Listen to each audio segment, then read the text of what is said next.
Sudah connect ya itu? Kami rekam saja Ustaz, karena kebetulan lisensinya sudah habis Ustaz. Oh begitu. Berarti Iya. kita udah sampai ini, udah sampai 1 jam ya. 1 menit saja. Iya Ustaz. Baik.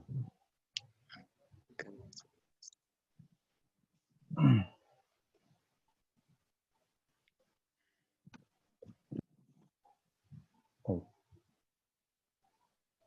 Bismillah, alhamdulillah, wassalatu wassalamu ala rasulillah wa ala alihi wa sahbihi wa man walah. Sekalian yang sama dimuliakan oleh Allah Azza wa Jalla. Alhamdulillah pada sore hari ini kembali kita bermajelis dalam pembahasan kitab Al-Adhkar, ya, Hilyatul Abrar wa Sya'arul Akhyar fi Talkhisi Ad-Da'wati wa Al-Adhkar Al-Mustahabbati fil Laili wan Nahar, karya daripada Al-Imam Al-Hafidh Abu Zakaria Yahya bin Syaraf An-Nawawi Al-Dimashqi rahimahullahu ta'ala, di mana masih dalam bab yang sama, ya, bab tentang Mukhtasarun fi ahruf ini maja'a fi fadli dzikr ghair muqayyad bi waqtin. Keutamaan zikir dan doa yang tidak terikat dengan waktu tertentu. Ya. Dan sekarang kita sampai pada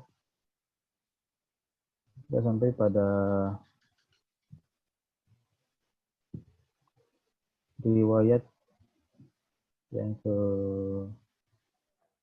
kalau di sini ya, riwayat yang ke-23, ya. Riwayat yang ke-23.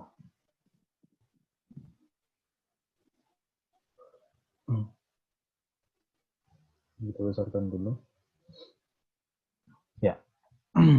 Riwayat yang ke-23. Kata Imam Nawawi rahimahullahu ta'ala, warawayna fi sahihi al-Bukhari, kami meriwayatkan dalam Sahih Bukhari, di Sahih Bukhari, an Abi Musa al-Ash'ari radhiyallahu ta'ala anhu, dari Abu Musa al-Ash'ari radhiyallahu ta'ala anhu, anin Nabi sallallahu alaihi wasallam, dari Nabi sallallahu alaihi wasallam, bahwasanya beliau berkata, masalul ladzi yadhkuru rabbahu wal ladzi la yadhkuru, bahwa perandaian, ya,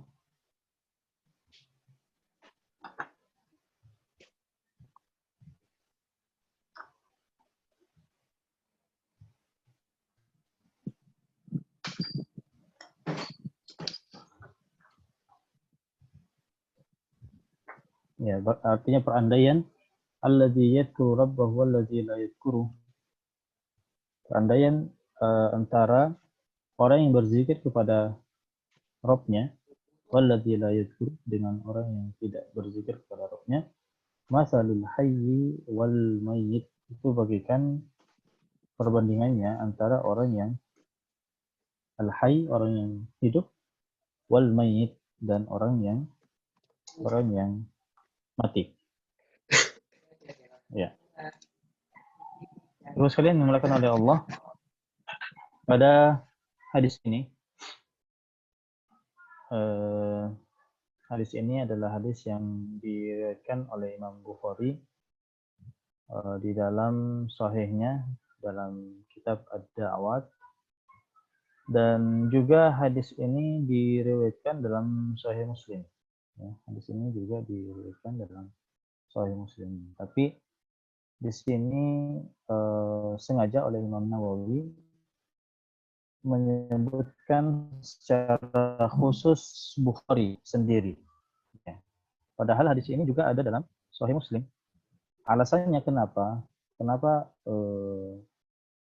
Imam Bukhari atau Imam Nawawi Imam Nawawi menyebutkan Imam Bukhari saja di sini, padahal juga diriwayatkan oleh Imam Muslim. Alasannya adalah karena lafaz yang beliau bawakan ini memang lafaz Imam Bukhari. Ya. Lafaz yang beliau bawakan ini memang lafaz Imam Bukhari.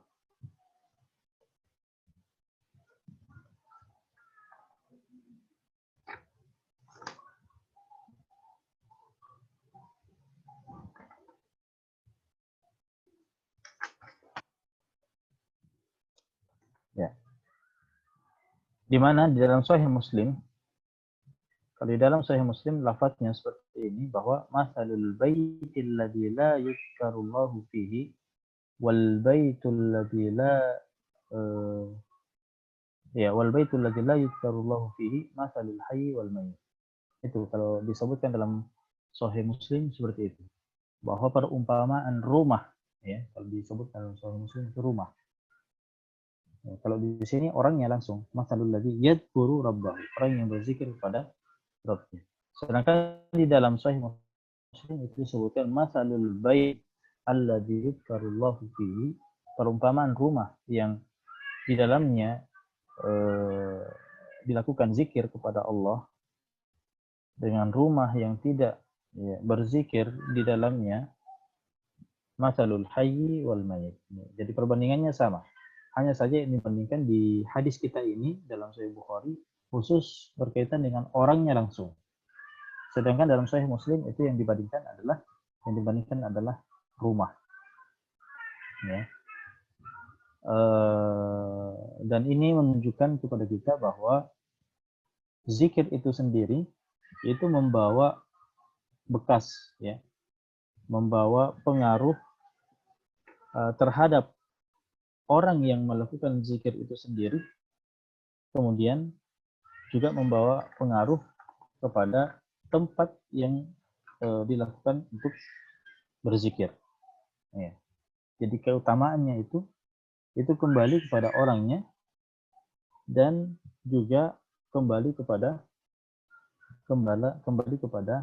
tempat ya dia melakukan zikir itu. Ya, sebagaimana dalam riwayat Muslim ini. Baik.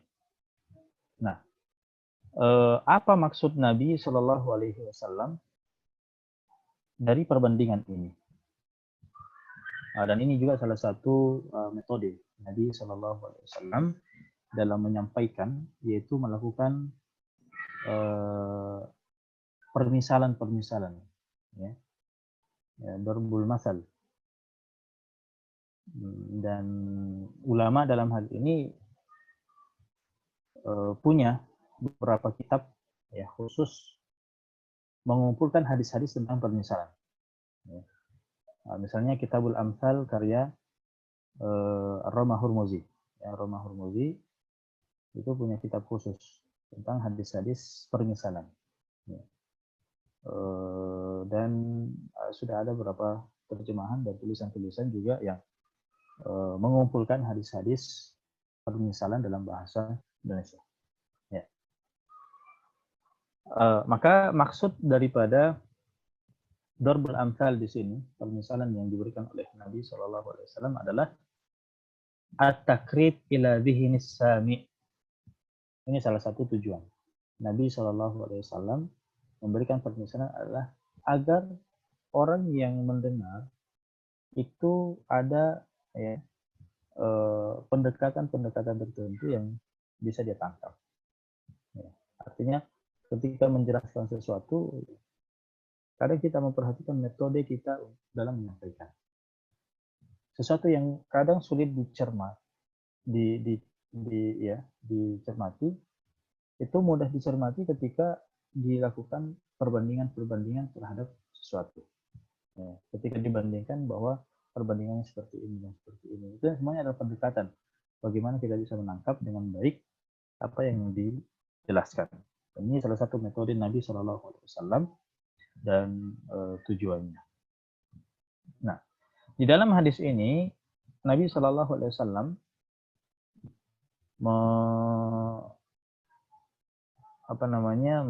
membandingkan antara orang yang berzikir ya, sebagai orang yang hidup, ya, yang hatinya artinya hatinya itu hidup, hatinya bercahaya, ya, dia benar-benar melakukan sesuatu yang diinginkan, ya, artinya bisa mengontrol kehidupannya. Nah, begitulah orang-orang yang hidup. Ya, jadi orang yang hidup benar-benar lahir dan batinnya itu ya bisa diarahkan, ya, bisa diarahkan orang yang hidup itu. Berbeda dengan orang yang tidak berzikir. Ya. Orang yang berzikir itu bagaikan orang yang mayit, orang yang mati.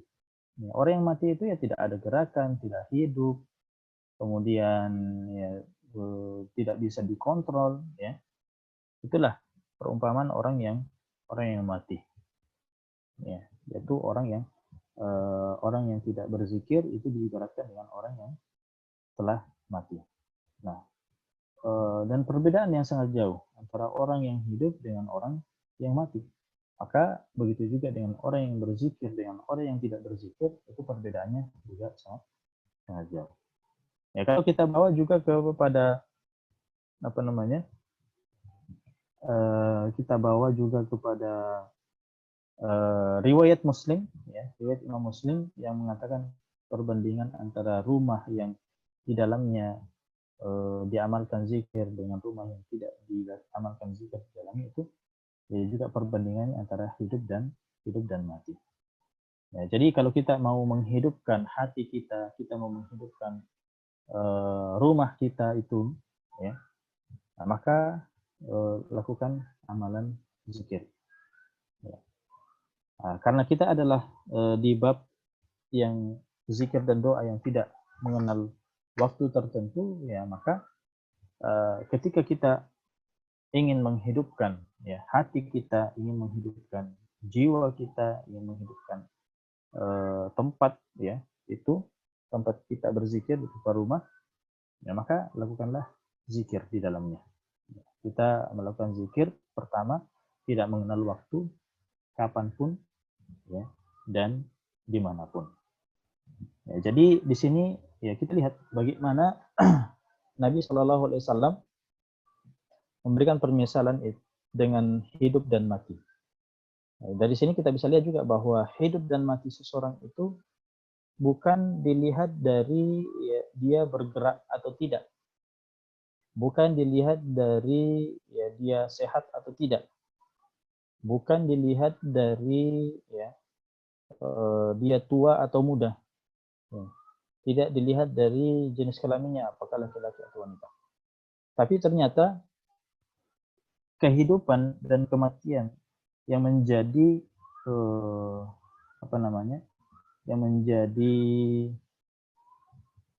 patokan, ya, oleh Nabi Shallallahu Alaihi Wasallam bahwa seorang itu dikatakan hidup, seorang itu dikatakan mati adalah dengan zikir ini, adalah dengan zikir ini. Ya, zikir ini kalau kita mau membawa kepada makna umum, ya, ya termasuk ibadah-ibadah semuanya, ya, termasuk ibadah-ibadah. Tapi kalau kita mau membawa kepada makna khusus, ya berzikir, ya ibadah lisan dan hati yang telah kita jelaskan di awal pertemuan kita, apa yang dimaksud dengan zikir. Ya, tapi zikir secara umum adalah ibadah. Ya, semua ibadah itu adalah zikir kita kepada Allah Subhanahu Wa Taala. Namun bisa juga kita maksudkan, ya, dan ini adalah makna yang apa namanya, makna khususnya, yaitu zikir dengan lisan dengan hati yang hadir, hati kita hadir dalam berzikir. Nah, itu perumpamaan yang disebutkan oleh Nabi Shallallahu Alaihi Wasallam dalam hadis ini. Baik. Nah, ini riwayat yang ke-23. Sekarang kita pindah pada riwayat yang berikutnya,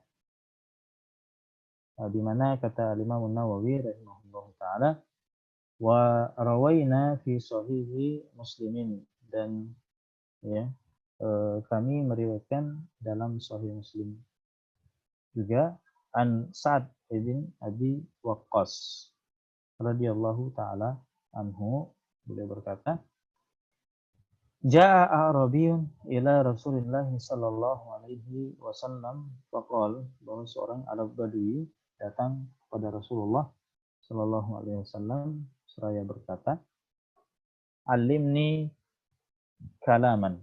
Alimni kalaman. Bahwa ajarkanlah kepadaku sebuah kalimat. Alimni kalaman aquluhu, yang saya akan ucapkan. Saya akan ucapkan. Saya ucapkan di sini, saya ucapkan sebagai zikir.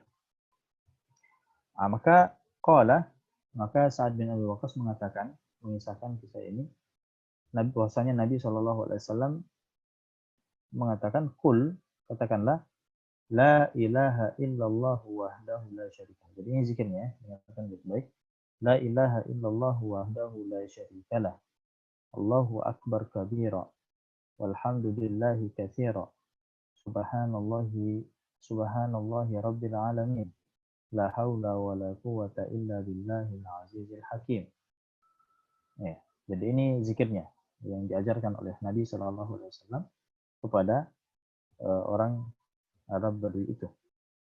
Qala, maka orang Badui tadi mengucapkan bahwa haula'i li rabbi. Haula'i li rabbi, bahwa semua kalimat tersebut adalah itu ditujukan kepada Rabbku, itu adalah suatu puji-pujian kepada Rabbku. Famali, maka mana bagian untuk diriku? Ya, mana bagian untuk diriku? Ya, seakan-akan Arab Badui ini mengatakan bahwa ya, dalam riwayat, dalam zikir tadi ya hanya semuanya kembali kepada Allah. Ya, itu adalah puji-pujian saya kepada Allah. Itu adalah hak Allah. Nah, sekarang apa yang menjadi permintaanku?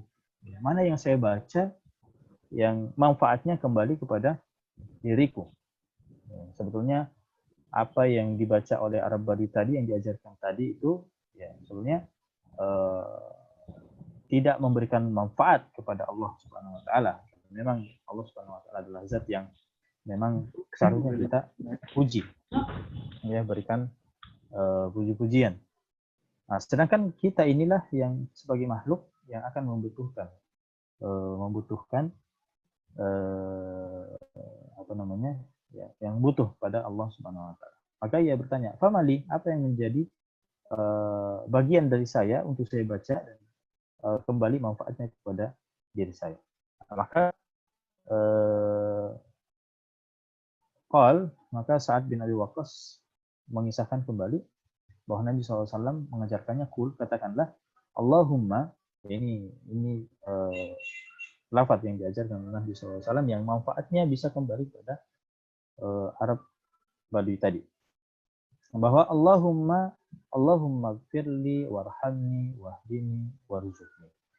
Ya Allahumma gfirli warhamni wahdini warzuqni. Ya Allah, ampunilah aku, rahmatilah aku, tunjukilah aku, dan berikanlah rezeki kepadaku. Baik. Nah, ini kisah ya antara Nabi SAW dengan Arab Badui tadi. Ya. Di mana diajarkan pertama adalah zikir, murni adalah zikir. Yang zikir itu ya berupa puji-pujian ya kepada Allah Subhanahu wa taala. Arab Badui ini sebetulnya ya ketika dia meminta zikir tertentu yang manfaatnya kembali kepada dirinya, ya sebetulnya yang pertama ini adalah zikir yang sebetulnya dia manfaatnya kembali kepada diri daripada kembali kepada diri Arab Badui itu, ya. Karena ketika dia mengucapkan zikir ini, paling tidak dia akan mendapatkan pahala. Nah, pahala itu adalah sesuatu yang bermanfaat pada dirinya. Tapi maksud daripada Arab Badui ini, dia menginginkan sesuatu yang bisa dia minta langsung. Sesuatu yang bisa dia minta langsung, yang manfaatnya kembali pada Jadi, maka diajarkanlah zikir khusus berupa doa. Ya, zikir khusus berupa doa. Kalau tadi itu adalah zikir umum, nah sekarang ini adalah zikir khusus yang berupa doa. Ya, makanya kitab ini ya, kitab apa namanya, kitab Al-Adhkar ini memang mengumpulkan antara zikir dan doa. Ya, mengumpulkan antara zikir dan doa. Ya. Sebetulnya zikir dan doa itu maknanya mirip-mirip ya, maknanya mirip-mirip. Ya. Zikir pun itu adalah doa, ya, zikir pun itu adalah doa. Hanya saja doa yang kita maksud di sini, ya, yang diminta oleh Arab Badu ini adalah doaul masalah, ya. Doa yang sebenarnya meminta sesuatu, ya. Meminta sesuatu. Beda dengan doa yang dipanjatkan pada yang diajarkan pertama oleh Nabi SAW di sini adalah doa yang sifatnya umum, ya, zikir. Ya, adapun yang kedua ini adalah doa ul masalah, doa yang berupa permintaan khusus. Ya. Apa permintaan orang Badui tersebut yang diajarkan oleh Nabi SAW? Yang pertama adalah pengampunan dosa. Allahumma ghfirli. Nah, di sini doa ini adalah umum. Allahumma ghfirli di sini ya kita minta ampun atas dosa-dosa. Dan dosa-dosa yang akan diampunkan ketika kita membaca doa ini ya kalau riwayat-riwayat yang sebelumnya yang pernah kita baca yang berkaitan dengan pengampunan dosa, kita khususkan dengan dosa-dosa kecil, tidak termasuk di dalamnya dosa-dosa besar. Karena dosa-dosa besar itu hanya bisa dihapuskan ketika seorang itu benar-benar bertaubat dan datang dengan syarat-syarat. Adapun doa yang dipanjatkan dalam hadis ini, Allahumma gfirli, ini bisa mencakup sampai ya pengampunan dosa besar sekalipun. Ya, ketika seseorang mengucapkan Allahumma gfirli di sini, ya, maka termasuk di dalamnya adalah dosa kecil dan termasuk di dalam dosa besar ketika dia memang mempersyaratkan bahwa ya ketika mengucapkan kalimat ini dia benar-benar bertobat dari dosa-dosa besar itu. Ya, jadi Allahumma gfirli di sini mencakup dosa-dosa kecil dan dosa-dosa besar. Ya. Warhamni. Ya, kemudian rahmatilah aku. Karena kita tentunya juga membutuhkan rahmat Allah. Ya, bukan sekedar ampunan saja, tapi rahmat Allah. Rahmat inilah yang akan memasukkan kita dalam surga atau membebaskan kita dari neraka. Maka ya, kita butuh rahmat Allah Subhanahu wa taala. Kemudian wahdini, hidayah. Ya, artinya berikan satu petunjuk ini yang menjadikan kita menjalani kehidupan ini ya, tetap di atas usaha ya. Ini ada semacam usaha kita menggapai rahmat Allah. Ya. Di sini memang diminta, tapi apa yang menjadi amalan kita, apa yang menjadi usaha kita untuk mendapatkan rahmat Allah, yaitu berada di atas hidayah. Ini adalah usaha. Artinya kita tidak meminta, kita juga meminta agar diberikan hidayah. Ya.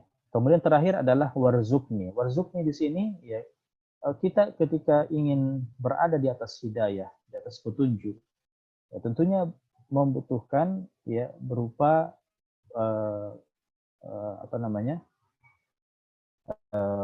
membutuhkan rezeki, ya, rezeki. Dan rezeki yang dimaksud di sini tidak selamanya rezeki itu berupa sesuatu yang sifatnya maddi, sesuatu yang sifat materi. Ya. Rezeki di sini ya bisa berupa umur, bisa berupa waktu, bisa berupa pokoknya semua rezeki yang bisa mengantarkan kita ya senantiasa di atas petunjuk ya, yang dengannya kita akan mendapatkan rahmat Allah. Ya. Jadi semua yang disebutkan dalam doa ini Allahumma firli warhamni wahdini warzuqni saling mendukung satu dengan yang lainnya. Yang pertama bahwa kita itu meminta ampun atas dosa-dosa kita, ya. Dengan pengampunan dosa ini juga membutuhkan rahmat Allah Subhanahu wa taala. Dan untuk mendapatkan rahmat Allah kita berusaha dengan senantiasa berada di atas petunjuk hidayah, ya. Dan untuk bertahan di atas petunjuk dan hidayah